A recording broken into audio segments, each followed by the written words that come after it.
இருக்கிறார். அவர் இருக்கிறவராகவே இருக்கிறார். அவர் இருக்கிறவராக இருக்கிறார். இயேசு கிறிஸ்து இந்த வேதத்தின்படி சொல்கிறார். இந்த புத்தகத்தின் வேதத்தின்படி சொல்கிறார். யோவான் 15ஆம் அதிகாரம் யோவான் 15ஆம் அதிகாரம் 13ஆம் வசனம். 13ஆம் வசனம்.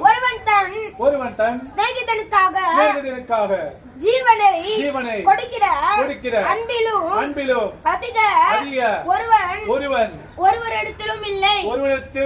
உங்ககிட்ட இருக்கிற அன்பு யார்கிட்டயும் இல்லை. ஆனா இயேசுகிட்ட இருக்கிற அன்பு இந்த உலகத்தின் மேல இருக்கிற எல்லார்கிட்டயும் இருக்கிறது. இயேசு கிறிஸ்து அன்பாகவே இருக்கிறார்.